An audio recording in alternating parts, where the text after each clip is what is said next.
Shut up and sit down.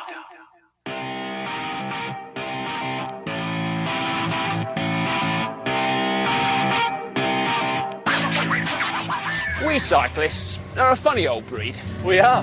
What type of rider are you? I'm just a regular bloke with a regular bike. I'm your average dad who enjoys a nice ride. I wear lycra and fluoro when I'm riding at night. I piss everybody off and ignore the red lights. My life, my rights, don't you know who we are? Cable ties on my helmet and I pretend I'm a car. Hello, my faithful listeners. You are listening to the Dialed Podcast with Matt Lee Grand, Evan Price, Lance Hepler, and Jake Von Turing. You can now listen to the guys ramble on about riding bikes and possibly some triathlon mumbo jumbo, or you can just keep hitting the 15-second rewind button and hang out with me. After all, we know that's why you came here. Your legs, your legs, your legs, your legs. I ride really slow in the middle of the lane while drivers behind me are going insane. I'm a cyclist. He's a cyclist. That sounds about right. I'm a cyclist. He's a cyclist. Mark Twain gives this sound advice. Learn to ride a bicycle. You'll not regret it if you live.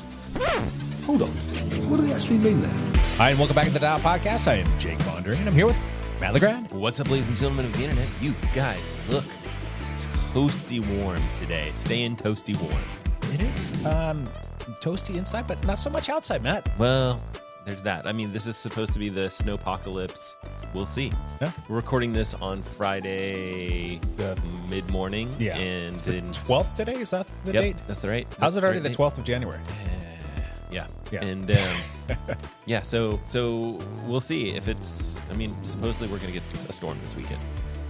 We're hoping. In my house, we're hoping for snow because that's what the kids want. Yeah. Did I tell you that we picked up a big new contract, a big new sponsor? No. No, because we didn't. Coming to us over the Costco? Verizon network, Mr. Lance friggin' Hepler. I think that's his name. Lance Hepler. Lance friggin' Hepler. Look at this, you mother scratchers. Talk about cold. Take a look. Stay there. He's wearing no pants right now on the video. We're just gonna have to tell people he took off all of his clothes. Now he's streaking. He's streaking the neighborhood. My eyes will never unsee that. And it's sunny. And LFH, where are you, dude? I'm currently in Chandler, Arizona. I'm down here with my wife and dog. It's part of the Phoenix metropolitan area, a little south of Phoenix. We're road tripping for the next 3 weeks. My wife is playing in a soccer tournament, so I brought all the bikes along, and we'll see if I can ride some of them. How long is the soccer tournament? It's not all 3 weeks, is it? No, it's just Saturday. I was going to say, that is a long-ass soccer tournament. No, it's just a couple days, but that was the reason to leave so early to come down. So sweet. Her soccer tournament is Saturday and Sunday. Yeah. Hey, why don't you go ahead and just backpedal since you're already, rambling on about this whole being out there, being I'm rambling. Lance the Snowbird Hepler freaking guy. Come on now, backpedal. What you got? Yeah, so I have been here in Arizona for a couple days already. I've been able to do a ride each day. I did a lovely 4-hour mountain bike ride on Wednesday. That was after 3 days of zeros. I had a couple zeros because the traveling, I just could not stop and ride. It was way too cold. Utah was like 7 degrees, so that was not going to happen. I had a little bit of van drama when I was driving down. We had some trouble, had to stop and get it fixed. I lost a whole day, blah, blah, blah. You don't want to hear all that story.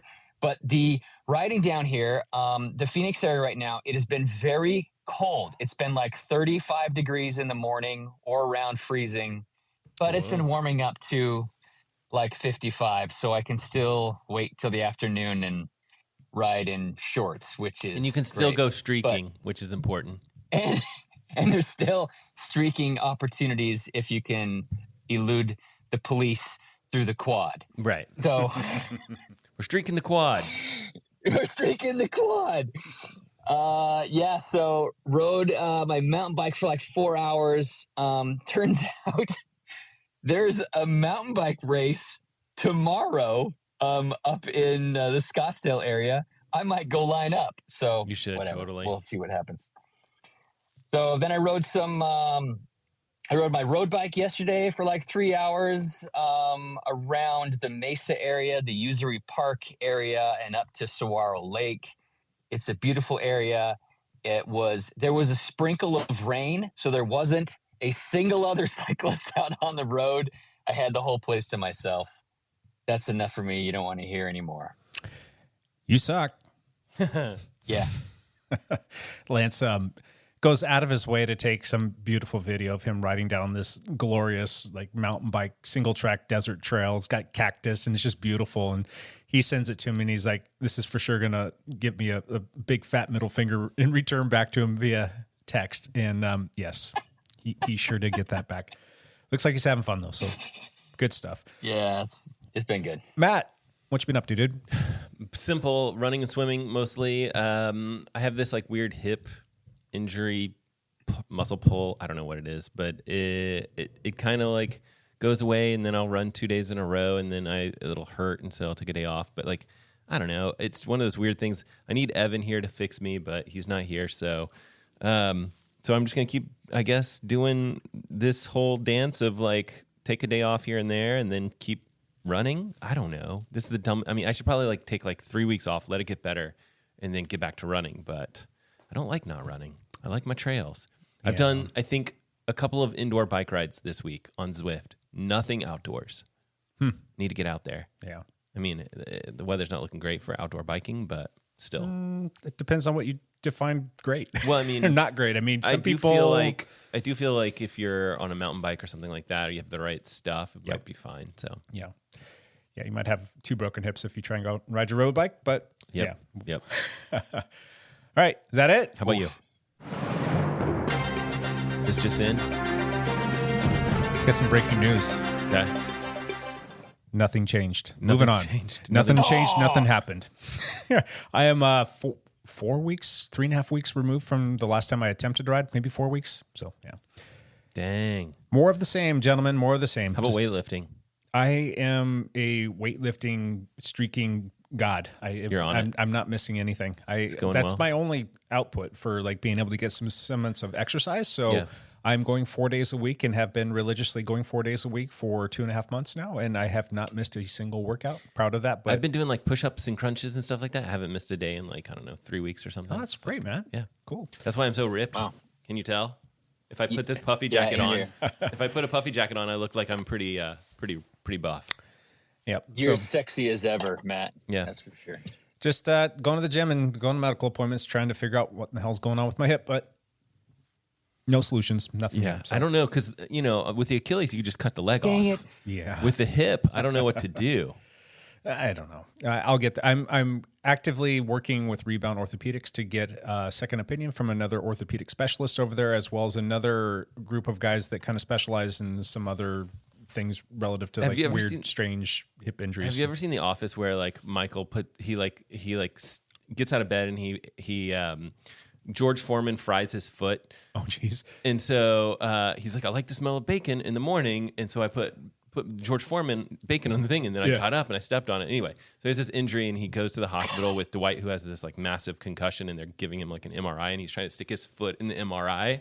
I feel like that's like you, like going to all these doctor's appointments, and me just tagging along, trying to like stuff my foot into the MRI. Hey, let's just try and get in a there. little BOGO action here. So Yeah. someday. Anyway, we'll talk more about this later. But anyway, Champ Bailey. Oh, Champ Bailey, what's up, dude? on location. Champ Bailey on location here. The big news from the week was Matthew Vanderpool won a cyclocross race. That's a huge surprise. He never wins. 10. He's won 10. 10 for 10. 10 in a row. 10 for 10 out 10. of 10. He is. Has that ever happened Yeah. before? 10 for 10? I mean, there's usually a little bit of parity between like, like an injury or a mechanical or just really like a course that doesn't suit somebody. I mean, I've loved watching cyclocross. I'm going to full honesty. I really didn't get into it until like, 4 or 5, about 6 or 7 years ago. So I don't know, like not well historian of the sport. I don't know the full details of the full history of the sport. I just know what I've known for the last 10 years. And this guy named Matthew van der Poel seems like he's a pretty good cyclocross There have racer. been other cross. Sven Nys is another big That's name. what I was thinking. Like, yeah. I feel like there's been people that have dominated cross before. Yeah. There have. But so here's the thing. Nobody has ever won every single race in their whole season. That have done at least 10 races. Nobody's ever done every single race. So Van der Poel a couple years ago was like 36 for 38. And there was another guy in the 70s who was like 34 for 36, but nobody's won every single race they've lined up in. So it could be interesting to see if that happens. Interesting. I don't know. Has there ever been a moment in cyclocross history where there's this many solid, like grade A, top tier, premier level cross racers that are all racing at the same time and one person stands out above and beyond? I don't know. Freaking the Belgians and the Dutch, they always have a whole slew of grade A superior cyclocross racers from day one. But like, so I'm going to say like, you've got like your L. Iserbits, like guys that like when Van der Poel, when Van Aert, when Pidcock don't show up, he's the man. And there's a few other guys that fall into that tier.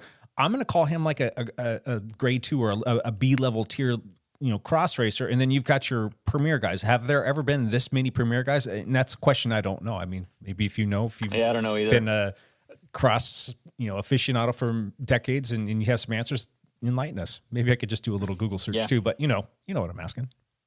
Anyway. I know what you're asking. Yeah, it's kind of interesting. So the other thing is Van der Poel's not really like, his focus is not cyclocross at all. Yeah. He's just like, I don't know, fitter this year, or it seems like he has like 50 extra watts than everybody else out there. He moved and he's changed up his training and he's now living in Spain in warmer weather as opposed to being, subject to riding in just absolutely horrendous weather or being stuck on a trainer. And I think that makes a huge difference. If you get motivated and you can find fitness and you're in that sweet spot, he's 28 years old, that's going to make a difference in terms of like how much quality training that you're going to do and not get burned out. Yeah. Yeah. So, yeah. Anyway, what else, champ? Nothing. How about I got something before you say champ out. What do you think about Red Bull jumping on with Bora-Hansgrohe? Matt and I kind of talked about this briefly beforehand. I kind of like it to have a big name sponsor like that. I wonder if they will kick in more money and help raise the level, kind of like what Red Bull did with Formula One racing. I mean, they've kind of taken over the last couple years, and I wonder if they'll have like all their athletes wear Red Bull helmets. I was going to ask that exact same question. Like, do they just pay the fine for everyone? And they're like, yeah, well, this is a fun game. Here's the question though: if they're going to wear that helmet, do they say, "Hey, well, sorry, you can't wear that anymore because you're a competitor"? Or Pidcock's wearing it too. My guess is right. Pidcock wears it too. My guess is they don't, because the Red Bull sponsored athletes are a unique bunch. It takes quite a bit to be sponsored individually by Red Bull. So, and you want those guys. You want those guys wearing your helmet. You do.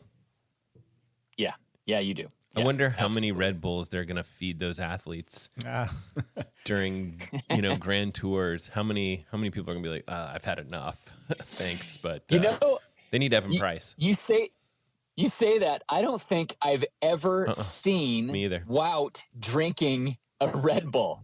I know. I agree with that. I haven't seen any of the Red Bull athletes that I can think of even drinking a Red Bull. Maybe I've definitely seen Evan Price drink more Red Bull than any Red Bull athlete that's sponsored. So, Hey, Matt. Yeah. Can you see this? Yes, I see. I can't see what's going on in the car, but it looks like there's like. Oh. He's so somebody just pulled up next to me and they're playing Indian music and they are stuffing their faces with pizza and now I'm hungry. Ooh, just try and Go over open, there and ask for a open piece? your door and see. Hey, Hey. Hey, can you guys share some of that pizza with me? I'll let you be on a I love podcast if you give me a piece of pizza. Anyway, going back to that though, the disruption. the Red Bull jumping on with Bora-Hansgrohe is definitely interesting, and the $1 million question is, will they become the next super team? I mean, they've been kind of pushing the envelope a little bit. They've got some pretty top level athletes, some cyclists who are pretty renowned. Granted, Roglic is maybe on the tail end of his career, is getting up there in age a little bit, but they want to be the next big team. Do you think that that's a possibility? Yeah, I do think it's a possibility. If they step up the game, they've brought some more people on. Roglic has a real shot this year at I think he's got a real shot because they have improved their team enough that it could do some things. But Wrong. He's not. He's not going to be on the podium. I want him to, but he's probably going to have some sort of slight crash issue around the 17th day of the tour. Sorry, that's possible. Sorry. Are you guys getting excited about the Giro too? Listening to them talk about the fact that Julian Alaphilippe is not going to Paris or to France this year for the TDF. He's going to focus all of his focus on the Giro, and it'll be the first time he's done the Giro. And they're going to basically, put Remco in for the Tour de France, and then you've got Wout van Aert's going to go for GC there, and then. Do you think Julian Alaphilippe is a serious contender? Here's because I don't. Normally, I say that with that tone because I don't. Normally, no, but he's hear me out for a second. I like it. He's in a contract year. And he knew that, and that he's going to address his offseason a little bit differently. And he asked if he could have this opportunity to go do the Giro, and he wants to prove something so that he can get himself a contract. Is that going to mean that he's going to be right there and put himself on the podium?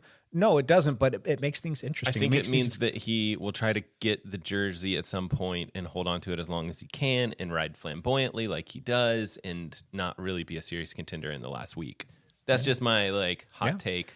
But if you're in a contract year, you know that you still have the fitness and you can put all of the pieces together in the off season. Who knows what can happen? Magical things have happened with other people, so maybe it happens with Alaphilippe. And then you've got Pogacar that's going to the Giro too. So the Giro, I think this year is going to be pretty stinking exciting to watch. Should be a good one. Just my 2 cents. It should be exciting. Just the fact that Wout is kind of really targeting that whole first week of the Giro, trying to win stages, and he's already said that's what he wants to do. And if he can hang on to the jersey, if he gets it, that creates a lot of interest for the Giro. So I like that. It's going to be great to watch. There's no doubt about that. I mean, I don't think Julian Alaphilippe is the guy. That's just I don't know. No, but I think he makes it an interesting dynamic. And in that same breath, is Wout the guy? Does he have the ability to win a Grand Tour? Is he too big? Is he too fill in the blank? Who knows? Yeah, he's too talented. He's just too talented. Yeah, he can win anything. That's a hilly race. Yeah. I don't know. Yeah. It will be fun to watch. Anything else, Champ? No. Champ out. Champ is out. All right, let's jump into our topic for the day. For the podcast this week, we're going to discuss our goals for 2024. What you got going on? It could be personal, it could be professional, it could be performance. We already said that all of our goals, if they're sexual, we bring them up first on the podcast. Sexual goals. Lance, you already streaked. You already did. You streaked Arizona, so you can check that one off your list. My sexual goal is yes. Yeah, I'm going to confirm that. Confirm. I think we'll just all jump on board with that, and we'll move on to the next part of that. Who wants to kick off, though? Seriously, Matt. Well, okay, so I'm happy to kick off. I don't think that my goals are great this year because I don't have I'm going to do an Ironman this year. I'm going to do XYZ. I would like to do a triathlon more to participate, just have fun, like I've done in the past. Lance has been out there and seen the jokes that come and go with just participating in these races. I actually find doing a race like that very enjoyable. Mm-hmm. I would like to my real goals are to lose a little bit of weight because I'm much heavier than I've ever been. And I think my body responds to training better when it's lighter. Not because I think that I need to be super skinny or whatever, but I just think that that I have more Achilles pain, more weird hip pain, more weird all kinds of stuff if I'm a little bit on the heavy side. And so I'm still trying to figure out like what the best avenue is to like drop some pounds and things like that and do it like successfully, and not have it be, something that's not sustainable. Like you want something like you don't want to be on like the yo-yo of like, now I'm heavy, now I'm light. And that's, for me, it's like when I'm training for an Ironman, I get down really low and I'm really strict about everything and it's great. But then I've never been this high, but like definitely you don't want to be that bouncing back and forth. So you want to kind of figure out find a balance. I think putting something on the calendar that that you have to get ready for will change your mindset. That's going to help you kind of focus in on like, all right, if I want to perform, and maybe it's taking a step further from saying, I just want to participate and get your little medal, if you will, to like, I want to land on a podium. It could be the same race and just kind of change the dynamic a little bit there. Whether that's going to happen or not, who knows? The trick with that is like, I don't have a problem with that. The only trick with that is I would probably want that goal to be like a running goal, not necessarily triathlon, or maybe it's like a time trial. I don't know. Or maybe like Eddie Division time trial or something like that, where the problem I have is to do a triathlon aggressively, I really would want a TT bike. And I'm like, I don't want to go and buy a big new TT bike. Okay, well, pick your poison then. Well, I mean, I do. I want a new TT bike, but it's like, but at the same time, I'm like, I don't want to fork over out that money and then be like, well, this thing mostly sits in the garage. But what about just getting a new cockpit for the old Trek? I mean, everything else minus that bar stem combo, whatever the issue is there, is fine, right? I mean, it's still a very serviceable bike, and you can make that thing go awfully fast. You just maybe have to get a new improved stem, maybe not from Trek. I don't know if you can get anything. It's like the weight. Okay, so I'll have to show you the bike. It's like the whole like stem. I mean, you'd almost have to like change out the fork. Really? Yeah, I'll have to show you. Like it's all like just not safe. Take a peek at it, but I don't know. Maybe there's something there. If you can get the pieces and parts that you need, replace those out. You've got everything else. You got wheels, you got drivetrain, you got group set. You just need. That's true. I could do that. That's your less expensive, low cost to entry there. Yeah. As opposed to going out but and dropping. At the same time, if I want low entry, I just take the road bike and just do it that way. It's just. But that's not pushing the envelope. It's not that's pushing not the going envelope. super fast. Right. Yeah. And so when you do that, you're almost like, you kind of like, I've kind of decided I've given in. I might as well. I mean, when I've done those triathlons in the past on the road bike, I still push hard. Okay, how about this? How about an Xterra? You love trail running. Fun. You love swimming, and we can get you on a gravel bike. You take mine anytime you want if you want to go ride and train and see if it's something you want to do, or a mountain bike even could be just fine. I think most of the Xterra type races are mountain bike oriented. I'm not that good of a mountain biker. But neither are other triathletes. That's very true. So I think that's a great idea. True. So maybe there's like a Hag Lake triathlon that has an Xterra that I could kind of be like, this is the one I'm going to aim for. This will be fun. So I put that on the calendar. You would do awesome at that. It's hard because when we say awesome, it's like, I'm not in shape to do awesome at anything. But I have 6 months, right? So that race is in early August, so you've got 7 months. Yeah. And Lance can take you out and do some skills clinics, stuff like that. I think our good friend and listener is going to be like, don't hit that tree, dumbass. Like, there's a skill to learn. Yeah. Our friend, our teammate and listener, Randy Frost, runs the dirt school on Wednesdays, and he'll probably be kicking those back into action as soon as the time changes, if I'm not mistaken. You can come out and do that kind of stuff. And not for nothing, I'm on track to be getting a mountain bike. That's kind of, I'll talk about my goals here in a moment, but I'd be happy to go out and ride with you too. Yeah.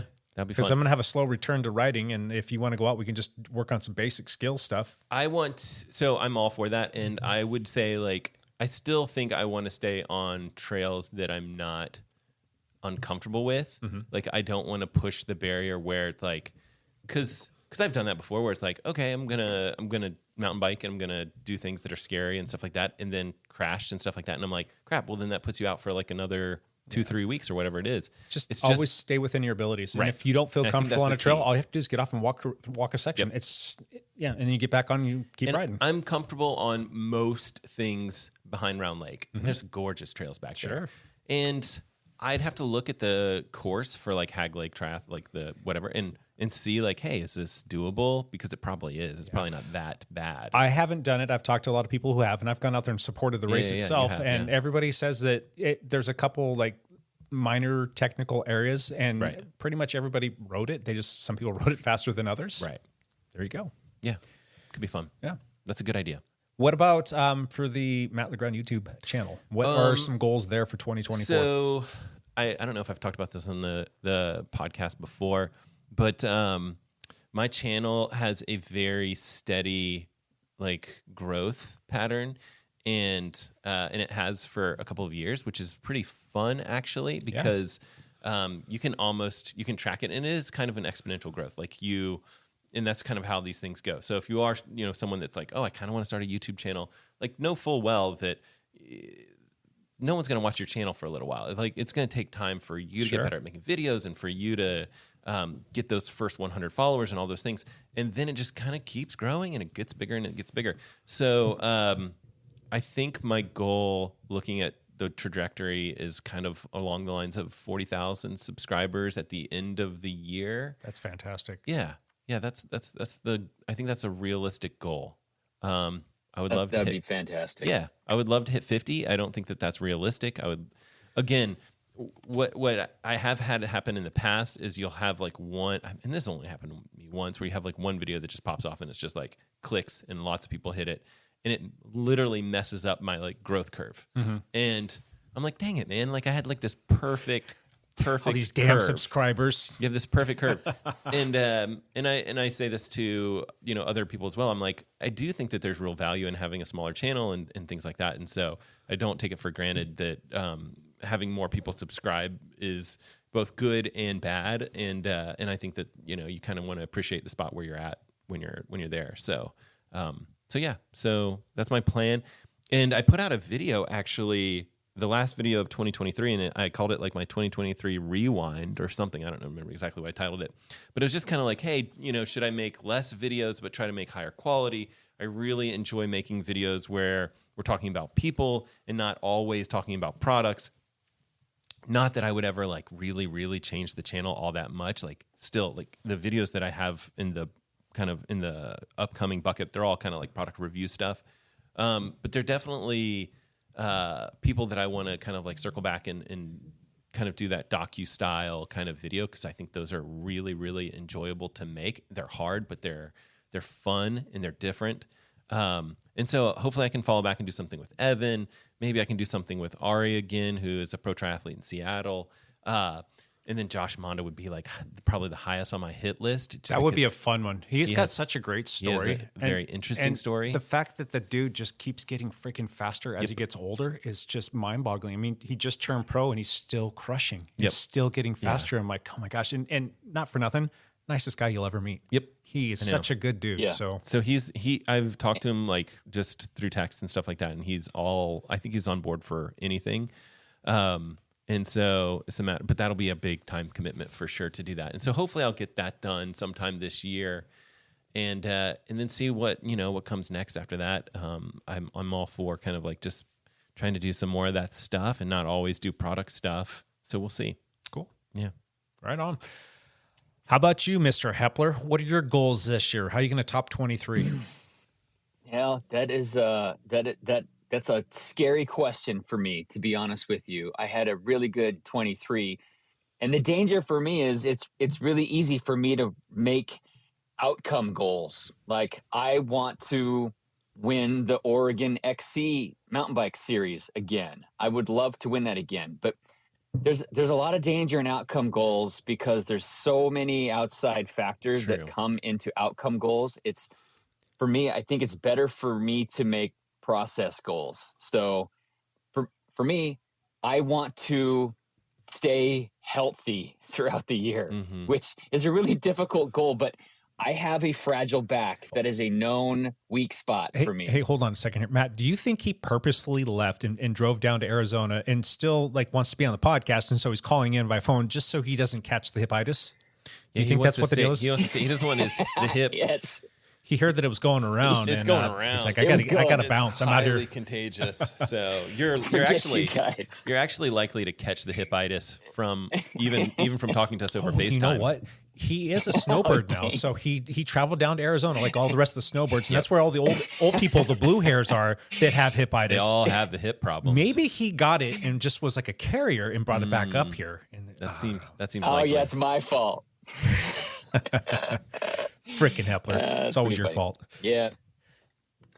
So that's the thing. I'm really trying to stay as healthy as I can. This last year, I was lucky that I stayed healthy. I had an issue where my back started to go out. I shut my racing down and my intensity down, and it didn't bury me like it has in years past. And I was able to recover quicker and kind of get back on the horse. So I don't know. So that's kind of what I'm hoping. You know, I say that, and then I look at my calendar, and I already have 14 races on my calendar. That's for That's for next week, though. That doesn't include cross. It doesn't include any cyclocross races at the moment. So I really would. I really want to focus on the mountain bike racing because I had so much fun last year doing it, and I seem to be able to compete a little bit better, higher in. I have better results in the mountain bike racing than any other type of racing I do, and so of course that makes me want to do it more because I'm having more success at it, and so I've been focusing on that a little bit more. Some of the things I've been doing in the off season. Go ahead. I was going to say you've also said on this podcast that you've said that mountain biking, of all the biking types and skill sets or whatever, that's the one that puts the biggest smile on your face. Correct. Yeah. It is the funnest for me for sure. So I feel like that's a great goal. Yeah. So I've been doing some core work and shoulder work for the last like 2 months. This podcast can be some ripped old men. I feel like ripped old men should be like the name of the new podcast.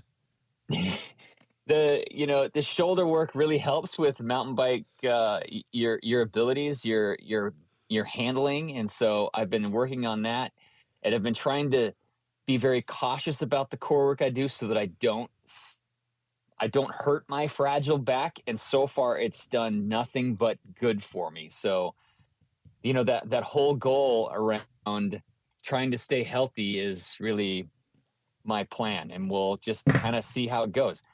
On top of that, I mean, yeah, I love racing. I know I race way too much. I'm fully aware that I race way too much, and I would rather do more races than focus on like 2 races for the entire year and really put all my eggs in just those 2 baskets and hope for the best result possible for those 2 races. I'd rather do a whole bunch of races and have fun throughout the entire year than just focus on those 2 races. So I'm aware that I'm hurting my potential chances at all the races by doing more, and I'm good with that. But you still have kind of identified a couple key races that like these, like 2 or 3, these are the ones that mean the most to me, or is it pretty much everything carries the same weight?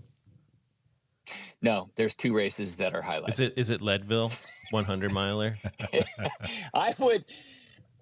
No, I am not doing Leadville, although I may go watch it this year because I did get into Steamboat Gravel. It is a lottery race, and it is the week after Leadville in Colorado. Mm-hmm. And there's a few teammates that got into Steamboat this year. And was it Keegan that won both of those? Yes. That's stupid. Like that's ridiculous. Back. Yeah. One day and the next day, although they're on separate weekends this year. Jeez. So, cause Leadville is a lifetime fitness race, and Steamboat Gravel is not. It's a one-off race. So gotcha. A little bit different. I also, I kind of hate admitting this, but I did sign up for the lottery for Unbound again. Was that due to a little bit of peer pressure from a teammate by the last name of Surratt? Possibly, maybe? Yes, it was a little bit. Good job, Chris. Good job, Chris. He's going back. And so every time I thought about it, I thought there's no freaking way I want to go back and do that race if the same thing happens again. But really, what are the chances of having a nasty mud race again, like 2 years in a row? It's 0, right? There's no way that will happen. 100% right? Now that you mentioned it. 100%. Just out of curiosity, I haven't asked him yet, and I know that after the race he said absolutely freaking not. But what about teammate David Barner? Would he consider going back, or has he considered going back, or is he going to stick to his guns on this one? He signed up for the lottery as well. Oh, geez, you guys are funny. Like, not it's like they finished the race and like, hey, you going to do that again? It's like not only no, but hell no. And fast forward a few months, yeah, I put my name back in the hat. I'm going to go do it again. I'm an idiot. Yeah, we both got it. We're both are up for the lottery. The lottery results won't be announced for like 2 weeks. 2 weeks? Well, I think the 2 weeks. We'll know in 2 weeks whether we have gotten in. Gotcha. So hopefully I will get selected, and then it'll all be okay. Now, a quick question for both of you, real quick, is you guys have come out and you've already told the listeners what your goals are for this year. Do you guys want to maybe kind of pull back the curtains a little bit and tell them a little bit about what your process is, what goes into you achieving said goals? I mean, it's one thing just to say, this is what I want to do this year, but if you really want to see it happen, you have to have a system, a process. You have to have a plan. Do you guys care to share any of that? Matt, Lance? I'm definitely on a training plan. I am doing a sweet spot focused training plan that started at the beginning of December and goes till roughly the beginning of March or the end of February. And then at the end of February, I will switch to a more polarized plan that includes like VO2 and threshold intervals and a lot of zone 2 work. So like a race specific plan during that mountain bike race season, I will be doing that. And so for me, having a training plan to follow or a coach to respond to and be accountable with, it will definitely make you a better racer and a faster racer. And so I am definitely doing that. I've also been very cautious. It was really hard through the holidays, but I've been cautious about what I'm eating so that I don't start so heavy and try to race yourself into fitness or weight. Race myself into fitness. Yeah. Yeah. So that's a slippery slope. Yeah. For those who haven't seen Lance in a minute, he has lost some weight. Are you about 165, 170 right in there? I'm like 172 right now. And at the beginning of the middle of November, I was like 185. So I'm down like 12 or 13 pounds. Good on you. When you were streaking a few minutes ago, we could barely see anything. I mean, it was just like you're like a beanpole, sinewy, just lean goodness, lean and mean machine. Cool. That's what I'm shooting for. Gotcha. Yeah. How about you, Matt? What's your process? You're so usually when I stop drinking alcohol, I usually lose like a quick 5 pounds or whatever, and so I'm doing dry January. Okay. Yeah. So that's going so far so good. And we'll just see. I don't know that I'll have to like necessarily start drinking in February, but I don't know. We'll see. Maybe a glass of wine or something. I think this is the 4th or 5th year. Yeah. I think this is the 5th year that I've done dry January. Every year that I've done it though, I've added on an extra month. So okay. And this year, eventually you're just gonna be done drinking. Well, technically, maybe. Who knows? But I probably won't have anything until like May this year. So wow. Yeah, be good. Not that I drink a lot to begin with, but Right. you know, You don't my wife drink very and I much. still like to have like the glass of wine, and Yeah. I have acquired a minor taste for a nice little whiskey drink. Not a lot of it, but it's one of those things like, oh, actually, I think I do like this, and I've always hated it, but you know, and a beer always tastes good, but. It's one of those things like I always 100% hate the way that I feel the next morning because I just really don't drink much anymore. And so anything I drink now above one drink is like the next morning is like I feel like ass. My big thing is like making sure that whatever I do doesn't affect the sleep that I'm getting, which I do think I'm sleeping better right now after we're on the 12th day of January. Is that right? Yep. So after 12 days of not drinking, I feel like I'm sleeping a little bit better. I mean, the first couple days into January, I didn't feel like I started sleeping better immediately or whatever, but now I feel like, yeah, I'm doing pretty well on my sleep, which is good. And I think that just repeated bad sleep is really bad for you. It does stack up pretty bad. Yeah. I have a hard enough time sleeping as is. And like you said, it does definitely affect your sleeping patterns. And when I don't drink, I definitely have better, more restful sleep. Right. It's not super long, but it's definitely more quality. So. It's very hard because I feel like both eating and drinking are very social evening events or whatever. And so that's the trick of the trade, I think. It's like when, any normal given day, not a big deal. It's just like those like, hey, let's go get a beer. Or hey, your friend wants to just have a chat with you or whatever. Like, let's do it over beer, like whatever it is. Or let's go get dinner, and you're like, oh man, if that's not a 5-6 night a week kind of thing, and it's just like once in a blue, that's fine. Matt and I will go have a beer maybe in May or so, and that'll be fine. Let's but put it on the we'll calendar. sleep like crap, but it'll be worth it because it's right. Well, and I think that's the thing is like that sounds awesome, and then I'm like, no, I'm now that I'm back drinking, I'm gonna have a glass of wine or two with my wife every night, and then I sleep crap every night, and then that's so Gotcha. I don't know. We'll see. So going back to the goal setting and then the actual execution of it, do you have a process? Do you like write it down? Do you tell people about it? Do you put things on the calendar? Do you reverse engineer it? Do you, I try not to make a big deal of any of it. Like, even like talking on the podcast about it feels like a little too forthcoming just because I think that there's this, they always say that there's this danger with like telling people your goals and almost like that feels like an accomplishment for people, which is extremely dangerous, right? Where it's like, you tell, like, this is triathlon's the worst, right? Where it's like you tell someone like, I'm going to do an Ironman. And then you're like, well, I don't have to worry about that. I've kind of scratched it off my list. I've told people I'm going to do it. Yeah. And then like there's just zero execution. And I'm people are less 100% likely. on the other end of the spectrum on that though, because I feel like if I tell somebody, then I have to follow through. Then you have to follow through. I don't want to eat my words, and I don't want to let myself down, and I don't want to let other people down if the goal is somehow derived from like making them happier. I love I think I've always been like a quietly execute kind of guy. Like just like someone's like, oh, you're doing an Ironman in this summer. I'm like, yep, I'm going to try. Like, it's never like, this. Yeah, you're not a braggadocious type of person by any means at all. You're definitely very good about self-accountability, and you probably will make a pact with yourself, and then you do a really good job of following through on that. So for that works well for you. Yeah, like my make a video every week thing, right? Where it's like I've been late many times or whatever, but like I generally do a pretty good job of that. For a long time, I've done really well. But am I going to make it next week? But it looks pretty good, Like I can't like say for sure, and I don't want to be like I've done it, like I've checked it off. Like I don't want to set that saying it as a goal, being that I've checked it off and I don't have to worry about it anymore. Because I think people run into that situation with goals. Yeah. Yeah, there are definitely those people, though, that do like to run around and say, I'm going to do all these things, and they just never do it. It's like, yeah. My wife asks me every year, like, okay, what are you going to do? And every single year, it's always like, oh, same goal as last year, run more. Yeah. Like, just keep it simple. Run more, bike more, swim more.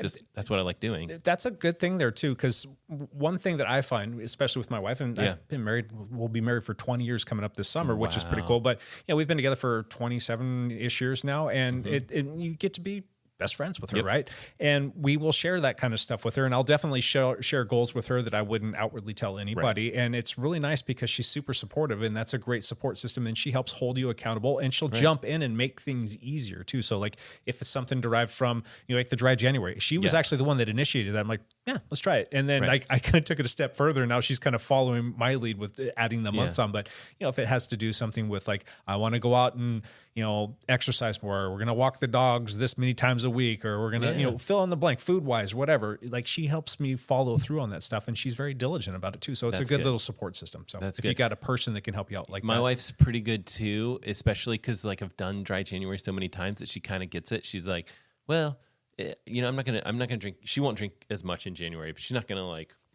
draw a line in the sand. Yeah. And I think I do better at being like, yes or no, like cold turkey or not or whatever. And I think she's a lot better at just being like, I'm just going to have half a drink or whatever. Gotcha. And so, but she also knows like, oh, Matt's not going to drink. Like, so just don't worry. Like she doesn't put me in a situation where it's going to be awkward. Gotcha. It's really nice. Here's another question for both of you guys. Do you guys actually track any of the, we'll call it metrics, or just like, if it's like, I'm not going to drink, do you track it somehow? Or do you just like know that I'm just not going to drink today? I think all three of us are on what is it called? My Fitness Pal. Yeah. And I'm, as of like January 1st, I started to try to put some like breakfast, lunch, and dinner in there. I hate it. I do not. I mean, I think it's good because anytime you're tracking food, you should almost like this is kind of anything, right? Where it's like you start writing down like your running stuff, you start writing down your food stuff. You're usually going to improve on those things that you start writing down. So keep a food journal, you'll lose weight, right? And I just don't like the process of like every time I eat, I've got to like grab my phone because like that doesn't feel like I feel like food is the time to kind of like put your phone away. Or I bet you like, at some point in time with the advent of AI and it progressing as quickly as it is, that you can probably just take a picture or you can just outwardly say it and it'll just automatically track it. That way you don't have to sit there and take the time, just, tell your phone, hey, so-and-so, like, da-da-da-da, and have it load that way. That would automate the process. An interesting thing would be a photo to calorie AI. Because think about like what AI is good at. Like AI is good at like taking a massive amount of data and starting to like take a guess at that kind of information. And so that would be a really interesting AI algorithm to put together. Coming to an app from Matt Legrand near you. Just food pictures of food, turning them into calorie estimations. Right? Pretty cool. Yeah. It'd be interesting. It is That'd good. be great. Like, I don't know if you necessarily need to do it every single day, all year long. You're definitely going to get results. And if you're being diligent about making sure that you're measuring things and then tracking it, you're going to have significant changes. Is that sustainable? Probably not. But I do recommend that a lot of people take 4, 6, 8 weeks of tracking. Yeah. And I've done like, set you up for, I think I've done like multiple years before, at least a full year. And that was when I was at the best, most prime weight that I've ever been.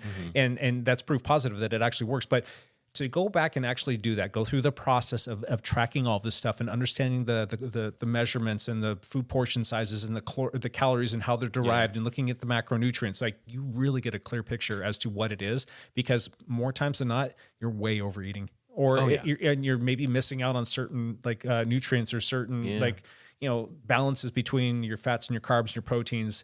That's definitely a good way to learn. And then once you do that and you've got a pretty good working knowledge, then you can kind of work off of that. Once you start to see like, oh, this is what a portion is and this is how many calories that works out to. And I need to ingest this many calories and I need to offset, things with strength training and cardiovascular exercise and just, all of that stuff really starts to come into clearer focus once you go through that moment or that period of time to track and see what you're actually doing. Yeah, I think that it's definitely interesting. I think that I don't, like I said, I don't love the current process of it, of just like, finding the food. Oh, I had an apple. Find an apple in there. Save it. Well, the app keeps getting better though, because we're having coffee, right? Like, yeah, we should probably be like, write this into the app. But as soon as you How many enter ounces something, was this? Yeah, exactly. Was this 12? Probably less. It's Probably 8 ounces, but 8 ounces. Yeah, but as soon as you enter in something, a lot of us are creatures of habit. We eat the same thing pretty consistently over. So it's really quick and simple just to go like, as soon as you go to enter something in, a lot of the things that you recently ate are right there and you just hit the button and you move on. It really doesn't take that much time. It's just like, oh, I've got to stop and do this again. Right. I get that part. But if I had to go and I had to search and then I had to enter in portions and do all of the things every single time, that's just long. And that process does suck in the beginning. But after you spend a little bit of time on there, it does a pretty good job of keeping everything just a click or two away to be able to enter in and just move on. And if you're good too, and you have a good memory, you can actually sit down at the end of the day and just basically just plow through everything in the matter of 4 or 5 minutes and be done. But still, that's 4 or 5 minutes. Like, are you going to want to do that every day? Probably not. I don't know. Yeah. It is what it is. Lance, are you like writing food log stuff or at all, any of that stuff? Yeah. You are? I use MyFitnessPal as well. Yeah. So I go through phases, and I definitely eat better when I'm tracking it, because I don't want to write that I ate 2 whole bags of Haribo gummy candy in the apps. You're more careful about what you eat, so it does have an effect on you. What was his name? Sir Charles? Is that what you named him? Something, Sir. The giant gummy bear. Where'd you put that guy? Did you ingest that thing? So I forgot about the gummy bear. We actually over Christmas we had a gingerbread house making competition. Everybody made gingerbread houses, and I set up the giant 10-pound gummy bear. I guess it's 5-pound. The 5-pound gummy bear as the Lord King of You gave him a name though. What was it? That was Lord something. I can't remember what it was. I saw that and laughed. It was funny. Lance, how is eating on the road? It was pretty funny. We have the van with all the food that we like to eat. So it's it's not too bad. It's harder when we go out. I have family here in Arizona. That's why we're here, and they want to go out every night. Right. You know, they want to go hang out, and which is fine. And there's always cookies in the house. There's always candy at the house. I just have to That's the other stay thing. away from that. Yeah, the other thing at my house is a mess, right? Because it's like I got 3 kids. There's just candy and food everywhere, and cookies. My wife made cookies yesterday. Yep. It's like, so bad. The whole house. Yeah, I need to like live in a van down by the river. Yeah, all through the holidays, from the beginning of the beginning of November all the way through the new year, our house was packed with candy and cookies and fudge and all of the things. I did so good. I didn't touch any of it. I had one cookie, or it was like a 7-layer bar that my mother-in-law made, and she was insisting that everybody have one, and I took the smallest one and I ate that, and I did have a big giant slice of apple pie on Christmas Day, and had a big scoop or 2 big scoops of ice cream. I'm like, I feel so bad, so guilty for eating this, but you know what? I got sick and redeposited that thing in the toilet. Right. So all's well. Like the nature kind of like righted the world for me. So Yeah. anyway, And you're lifting a lot too, so you probably need to take in a certain amount of protein and things like that. I don't care about that. I'm not trying to gain weight, and that's the problem. And I have gained lean muscle mass. I've gained quite a bit of it, and like I mentioned, I think it was on the last podcast. Like my shirts are fitting differently, like in my shoulders and my arms now. I'm like, oh crap, I got to change things up, and I've actually started to transition out of a hypertrophy phase into more of like a power and strength phase, and I will change things up in terms of sets, reps, and volumes so that I'm not gaining weight in certain specific areas.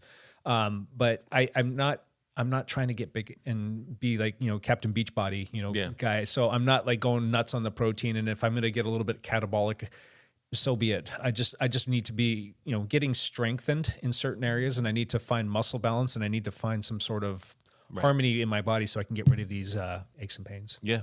Yeah. So makes sense. yeah, but yeah. Oh, that's interesting. Yeah. What else? Lord Theodore. Lord Theodore. Jake, Lord okay. Theodore. You still didn't answer the question. Yeah. Where is Lord Theodore? Is he still alive, or did he get consumed? Did he get converted into calories? He has not been consumed. He is hiding on a shelf somewhere that my family just wanted to throw it out, and I said, you can't do that. That would hurt Jake's feelings. And I care about Jake's feelings. I don't even know how you would eat that thing. One bite at a time. It's like, remember, there used to be these like massive Hershey's Kisses or whatever, and I would just be like take a bite like it's like an apple, right? Like, did you do the math on how many calories was in that thing? Wasn't it like over 10,000 calories? Whoa. I think so. It was like 12,000 calories for 5 pounds. You should take it with you to all of the races, and after every race, just take one big bite out of it. You need a machete. You need a machete to like lop off an ear and be like, here you go. Here's what's the shelf life on that thing too? I mean, is it sitting out exposed, or can you like? It's got enough sugar. It would probably last through it. It'll outlast us. Well, there you go. It's in a Ziploc bag. It's in a giant Ziploc bag. I didn't just let it sit out. That's funny. Interesting. But it also had a crown and a scepter and a necklace I had to, It was a thing of beauty. So right on. It was ruling over the Christmas village. All right. So, anyway. That sounds about right in the Hepler family. Yep. I'll jump in here with my goals real quick. My first and foremost goal is to get healthy.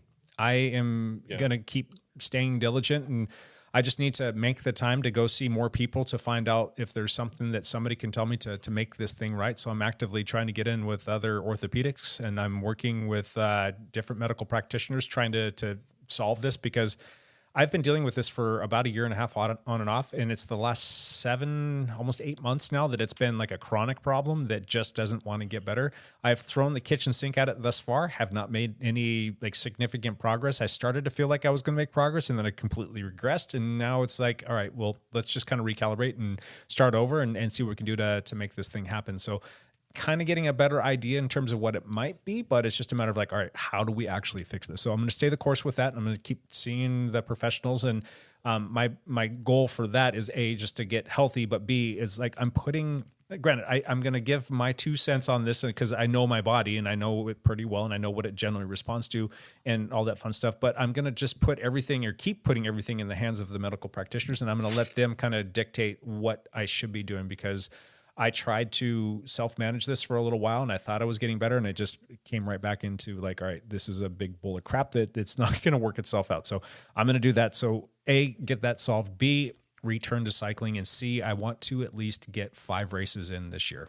5 races. I want to do at least 5 races. Do you have any in particular? I would like to do a couple mountain bike races. I would You know like which to do, ones, or just it's hard to say. Like, I'd love to say I want to do this one, but I don't know if I'm going to get healthy enough by then. that's a big ticket. So at this point in time, it's like any mountain bike race will do. Even if it's just a short track race, it will do. Okay. It just needs to be something. Because I'm ready to sign up for the races we talked about right now. Let's do it. Okay, but I mean, there's like you don't have to pick. You don't have to pick 5 races, right? Because you were saying just like a mountain bike race or whatever. Sure. Yeah. So I want a couple mountain bike races. I definitely want a couple gravel races because I just love me some gravel. And I wouldn't mind doing a couple road races or a road race or 2. I don't necessarily need to go out and do like the PR Are there stuff. 2 races? There's only one, right? We've got our own Sir Ian Gibson is spearheading us potentially bringing back Barton Park, the Barton Park road race. Okay.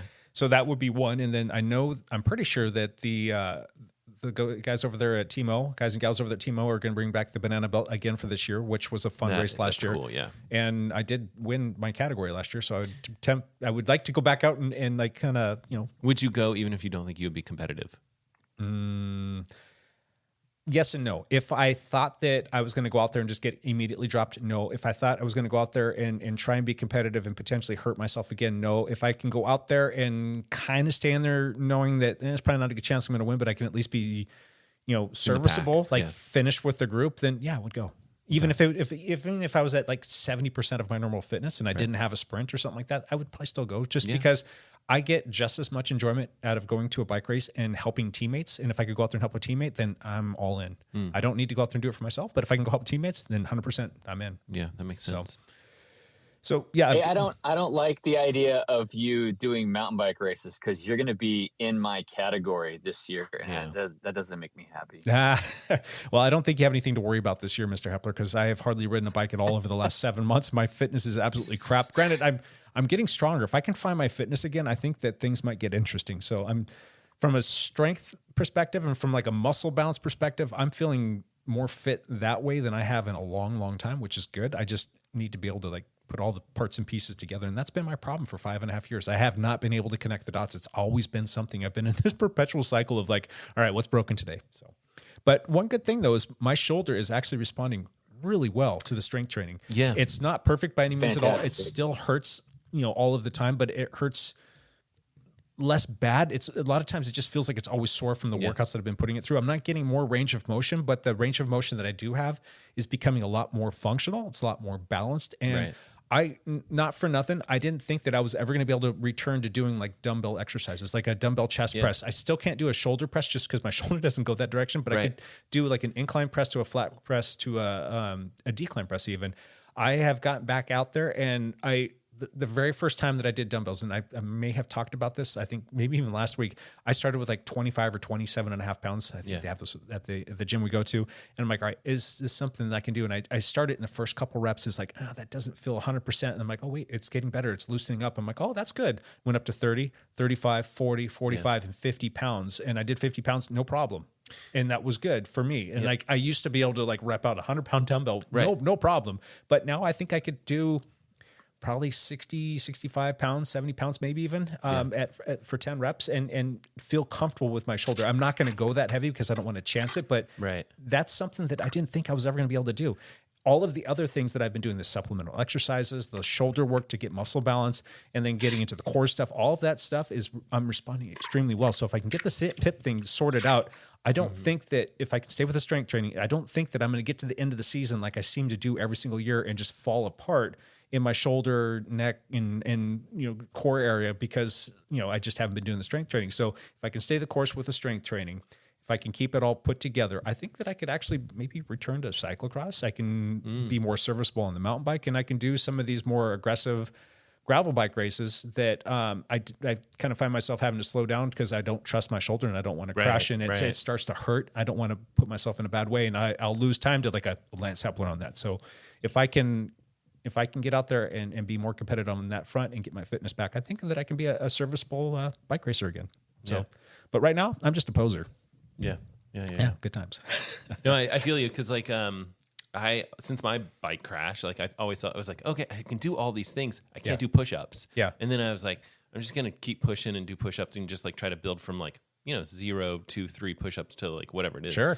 30 or whatever, And I used to be able to do like 50 push-ups, but I'm like, oh, now I was telling my wife last night, I was like, I can do push-ups without that pinching pain. That's fantastic. And so I know exactly what you're talking about. It's like, That's such I a might be able to build. I mean, I think what we're doing, and this is my theory, is that we're just basically like shoulder doesn't operate the way it used to. No. Now it operates differently. We got to rebuild muscles all the way around that to where we can like stabilize those. Yep. I mean, Evan's here. He could probably accurately explain it, but that's my theory. Yeah. So my joint capsule just has so much scar tissue and so much quote unquote damage to it. And I've had to have too many things reattached that it's, according to the doctor, it's just, you're going to get to a certain point and it's just going to plateau and you're just not going to ever be able to really push through that. And that's kind of where I've been at, but I've acclimated to it. There's certain things that I'll never be able to do again. And some things that I just have a hard time with, but I've been dealing with it for 5 years now, and I'm fine with that, and I can do everything just fine. But now that I'm starting to get strength and being able to go through some of these other range of motions, it's helping me kind of offset some of my challenges even more, which is great. And that's just a testament to strength training. It's it's a good thing that it's easy to forget about. It's easy to fall out of favor with because you've got too many things going on in life. But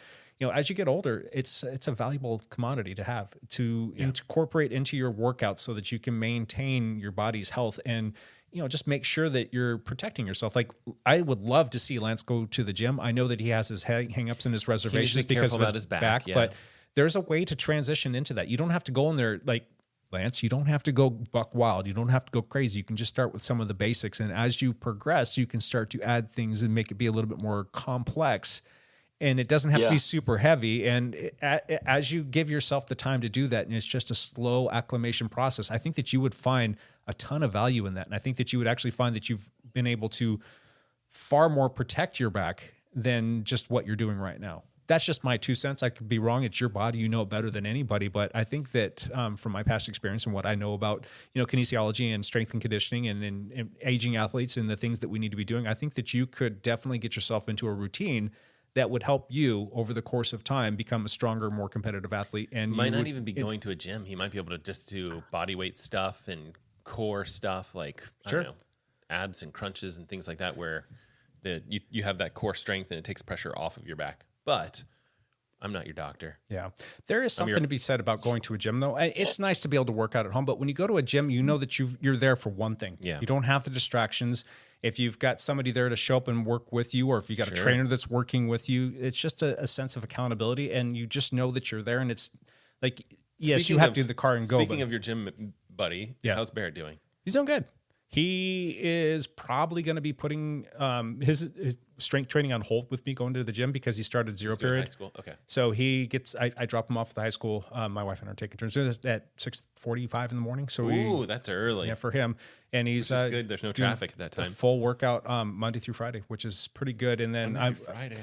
This was his first week that he just finished that up, and we're just going to kind of let him get through about 2 weeks and then reassess like what they're doing and figure out whether or not he needs to still go to the gym with me to do things to supplement. What's nice is that he had that like whatever it was 3 months with you. I mean, he had a big block of time with you, and so he's not going to be like, oh, first week I'm so sore, blah blah blah, like everyone else. Everyone else in class is going to be like, and I'm in a bad place. His coach has complimented him on the fact that he was a lot stronger than all of his other counterparts. Right. And he was demonstrating better form. I think form is the most important thing for that stuff. And he was just pushing good weights and just doing a good job, and they were impressed with him. So he was like, yeah, that worked. That paid off. So that was cool. That was cool. That's very cool. Anyway, sorry. The little weight training diatribe. You can tell that that's the only thing that's going on in my life these days. That's what I'm going to talk about. Yeah, but that's the podcast, man. This is, it's supposed to be a bike podcast. It's supposed to be a triathlon podcast, but we sometimes it all comes back full circle. Life goes different directions sometimes. Yeah. So, let's see here. Other than that, in terms of like goals, it's just continue the strength training through the rest of the year. There will be times where it's going to have to come down a little bit, but I definitely want to continue on with that and get my races in and hopefully return to fitness and health and all that other fun stuff. So yeah. Good goals. I do have some goals for the lab, and that's been kind of a fun process. If $1 million. Yeah. I kind of have developed a little bit of a bad reputation for myself in the last like 4 or 5 or 6 months of being kind of hard to get a hold of and being really slow to respond and sometimes taking not just hours, not just days, but sometimes weeks to get back to people. If you're hearing this and you're one of those people, I sincerely want to apologize. That's not my intended goal.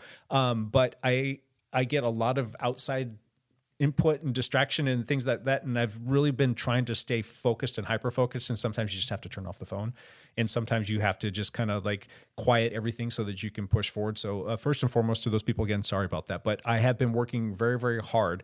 And it's been a bit of a process over this past year, but we successfully have transitioned me out of the day-to-day operations at the lab, which has been pretty good so that I can work on the business and not necessarily in it. I will definitely jump in there and I love going in there. I love talking to people. But the problem is every time I go down there, somebody shows up, I end up talking to them for 20 minutes, half an hour, sometimes 2 hours. I'm like, dang it, that's time. That's your day. Yeah, you don't get it back. So Missy is absolutely amazing. she's a rock star. She is amazing. She's fantastic. And so's Paul and so's Cameron. Oh my gosh, you got a good team. Yeah, You have a and very we have good team fun, there. and I've told them that I've worked with a lot of people in my day, and I've had a lot of people work for me, and just taking everything into consideration, this is the most fun I've had, and this is like the best group of people. Good. They're just hands down the best. So can't say enough good stuff about them. But anyway, the full transition is fully complete, and then this year is going to be 100% focused on really just kind of continuing to develop dialed cycling.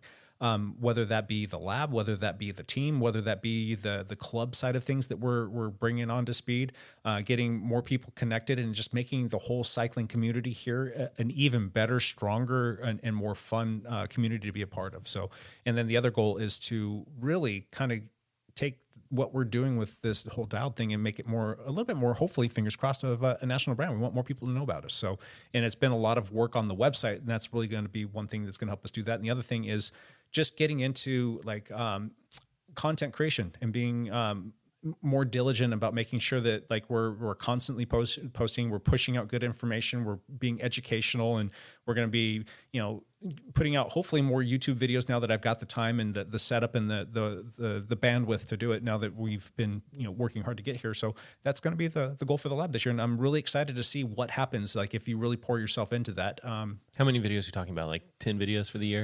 I think that's a good whole number. I was thinking like something in the 10 to 12 range would be sustainable. Yeah. I did set a stupid goal for myself.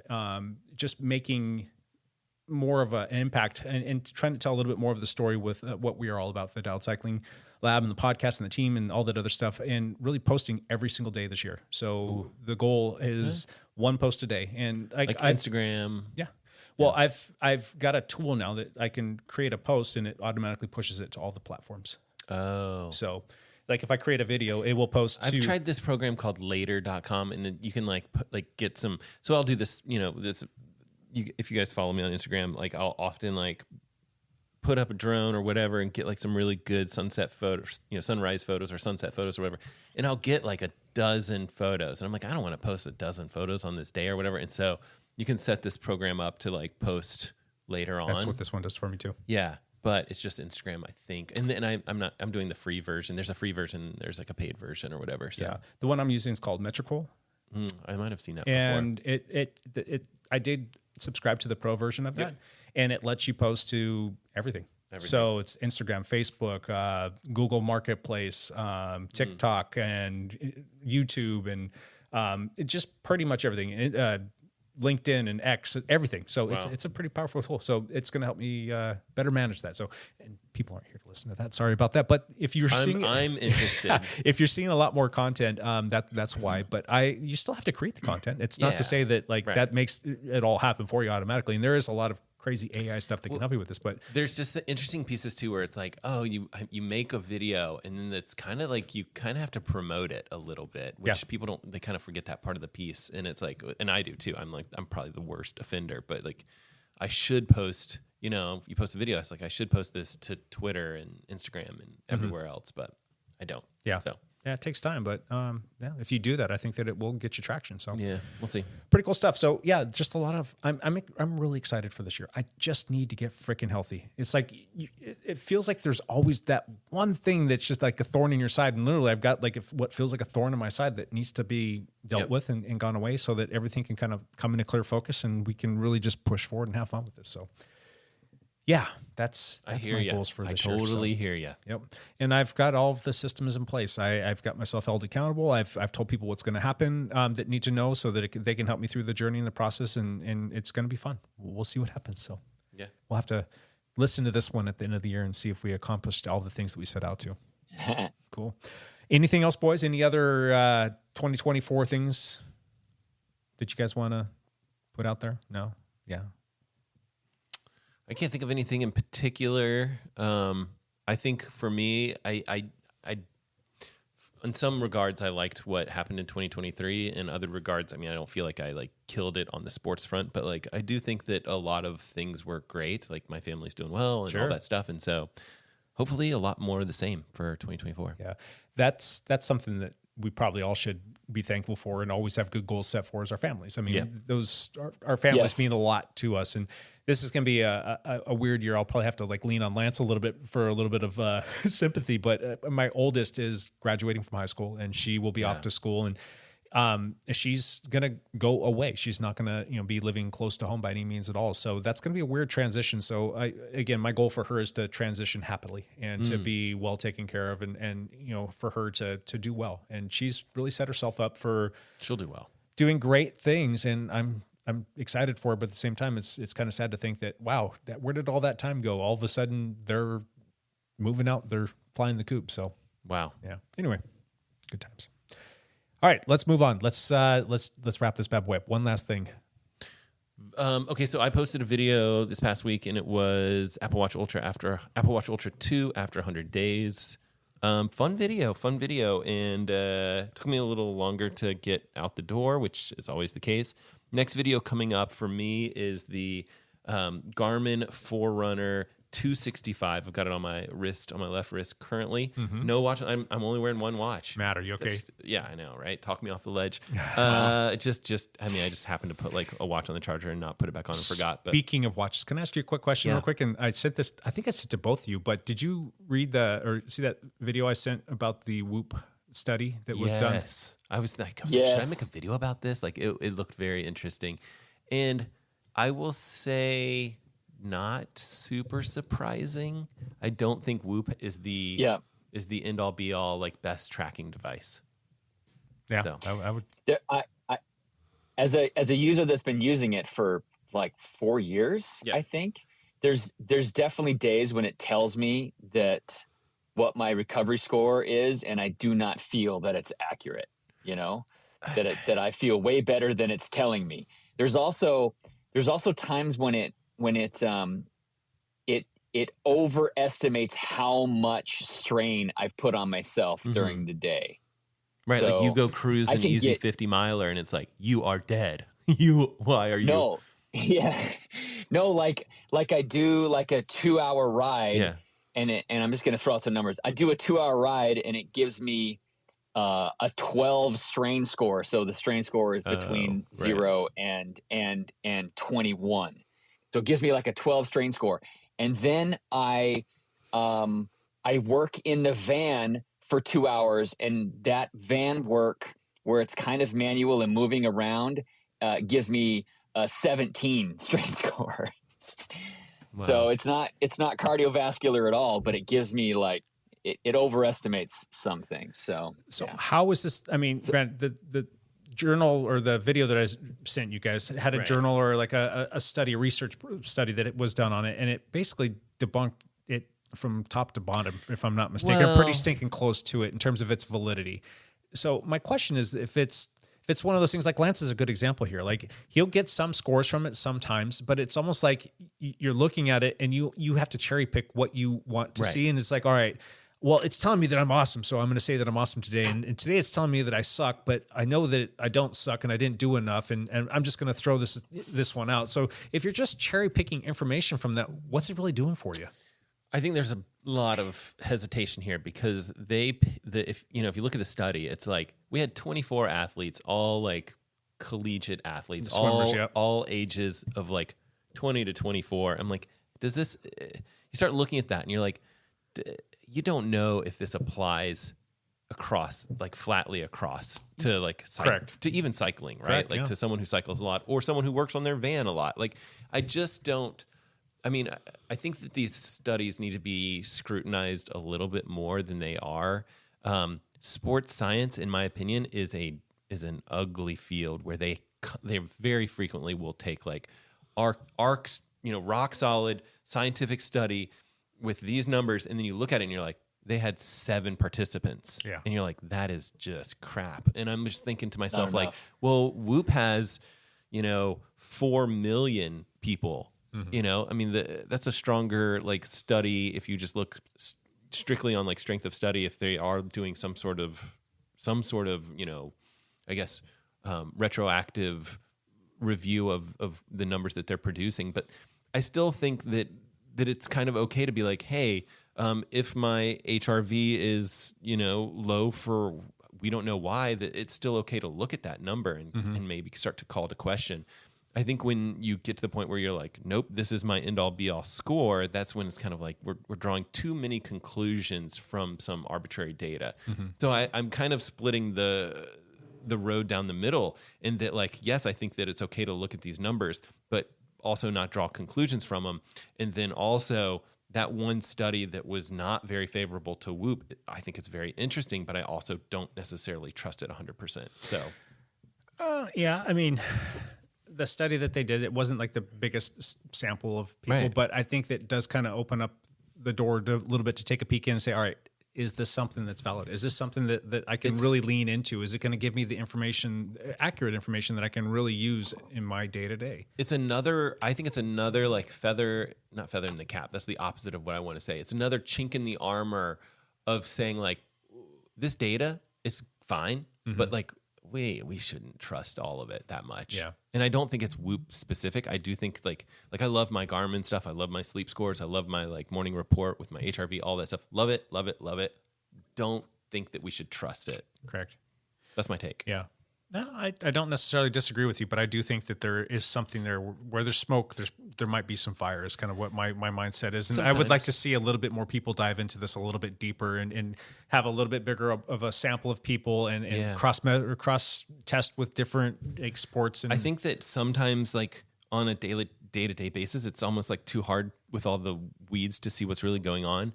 But there's some times where you're like, oh, my score just dropped off, like it nosedives. It's got me at like 0, like something's going on. And then like 2 days later, you're sick or whatever it is. Like I think that there are insights in here to be seen. I think that it's so hard to see those on a day-to-day basis when life is normal that it's sometimes hard to pick out. Should people wear Whoops? I don't know. If you're okay with paying the subscription service fee and you like the data that it's providing on your phone data, I say sure. And you're getting results. So and I mean, I say same thing for Garmin, right? Because it's really the same data that they're doing. I actually think that Garmin does a better job. But like that data that's there, do you like it? If you do, great.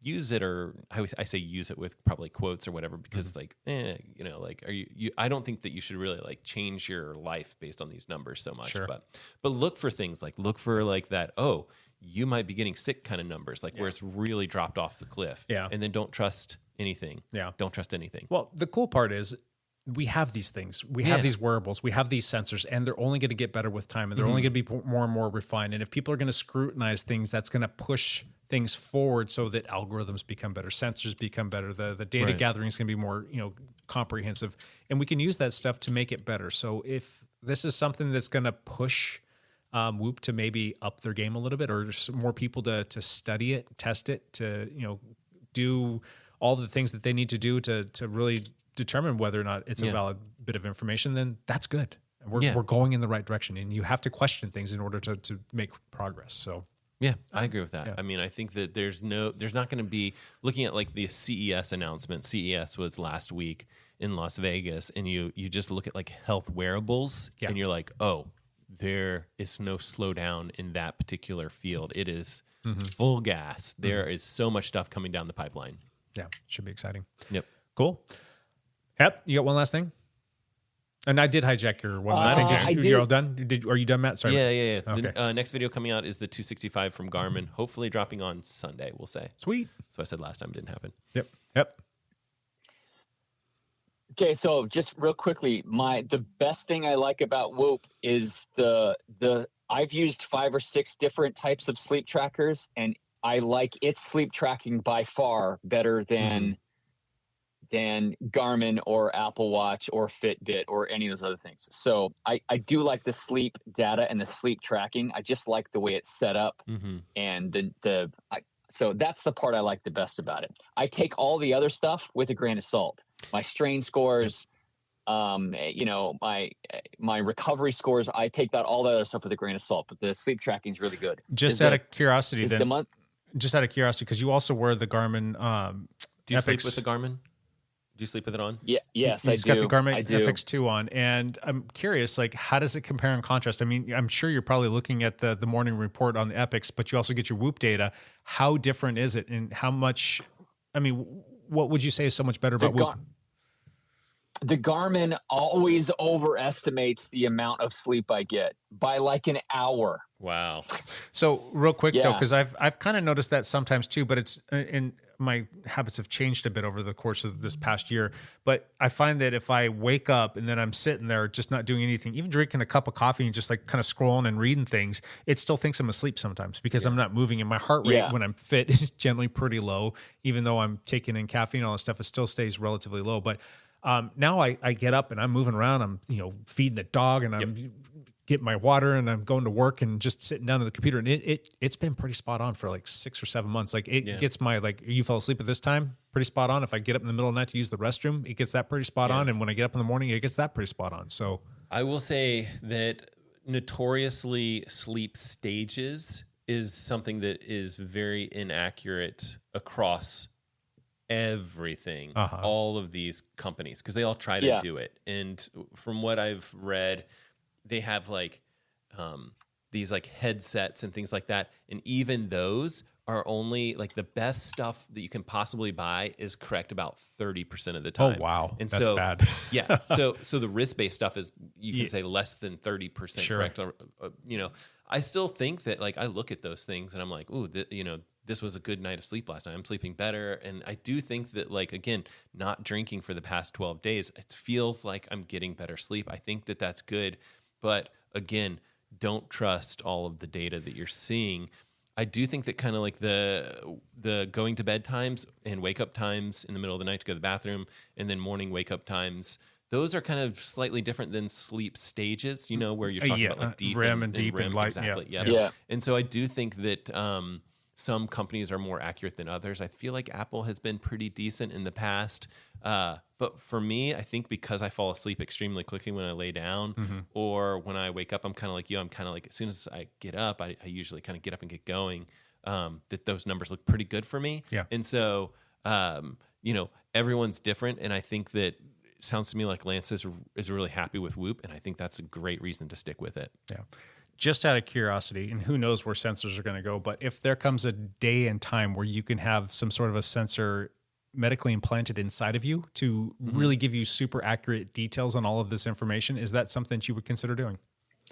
Because you have to think that that's on the horizon. I think what we're going to see is, so CGMs are continuous glucose monitors, and the next step, there are companies that are either working on bringing this to market, it's very close, or using now you can do lactic acid and lactate, the strips that a lot of the pro triathletes and cyclists too, right?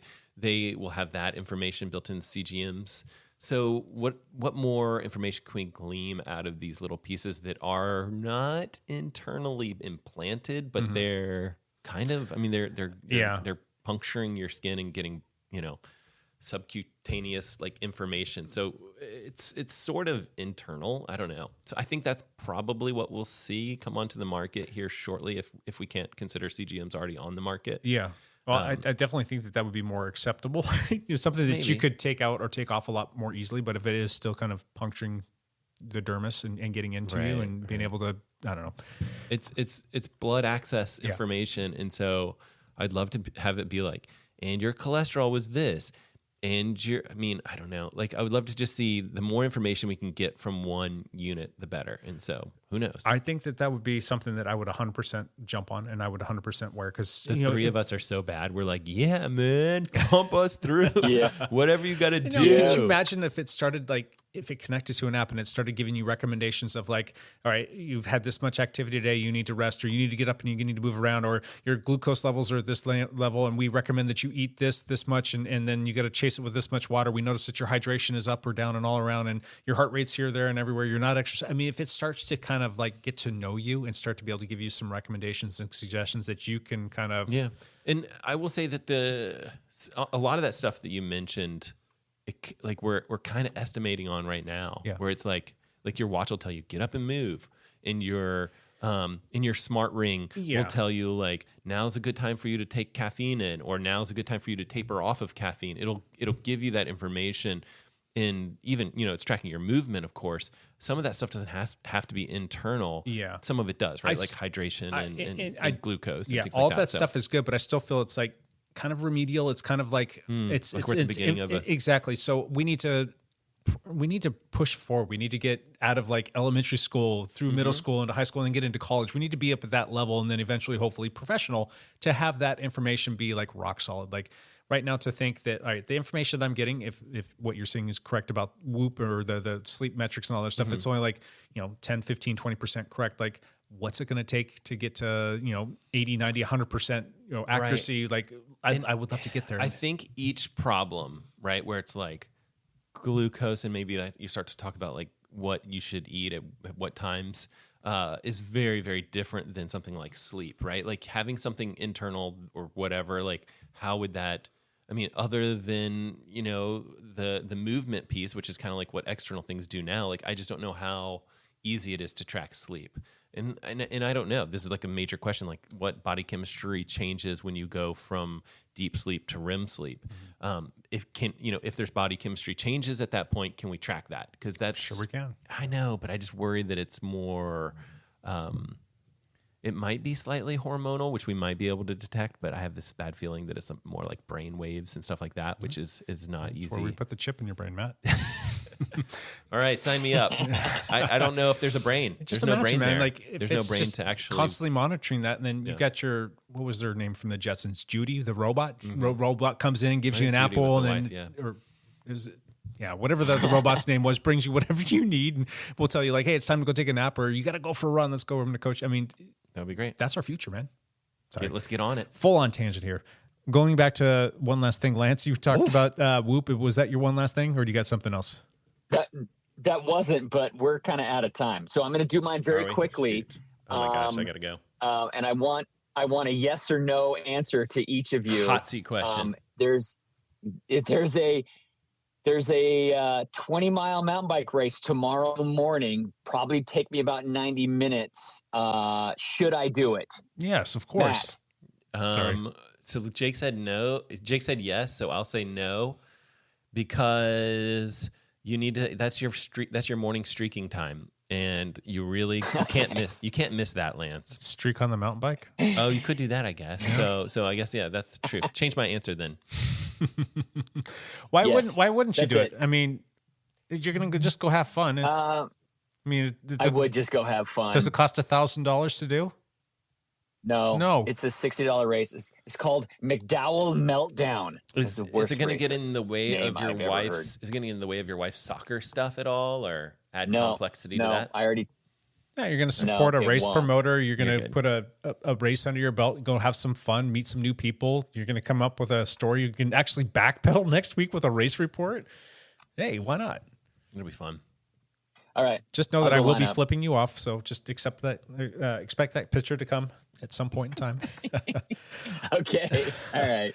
My one last thing is real quick. Just go to dialedcycling.com. If you go under the fun stuff, you can see a little link on there called Slack. You can join us on Slack. So you can It doesn't matter where you're at too. You can be a part of the Slack channel, but we post stuff up there all the time. We're creating community. People are communicating with each other, sharing stories, posting pictures. We've got lab deals that we're posting up on there. We're posting up different rides. If you want to join us on a virtual ride, you can. And it's open to anybody and everybody. We do have one for the team that is specifically for the team, but we have another one just called Dialed Cycling, for lack of a better term. It's kind of like a club community kind of thing where anybody can join. So you go on there, you click on that link, you'll fill out a little request to join, because we do have to send you a link. Slack isn't kind of like an open thing that you can just join at will. We have to send you a link, and Slack actually makes those links only be valid for 30 days. So we have to get a new link all the time, but fill out that information, and we're usually pretty quick to get you back that link if you want to join. And it would be great to meet some more people, and the podcast crew here can interact with anybody that might have some questions on there. So we actually have a channel on there for just the podcast, and people listen, and it's just really cool stuff. That's my one last thing. Good. Cool. All right, boys. This one ran a lot longer than I thought it was. I thought we were going to be under an hour, and here we are at like almost an hour and a half. And Matt's got to get home to his kids. So we do appreciate everybody listening. We will be back next week with another one of these. And until then, bye for now.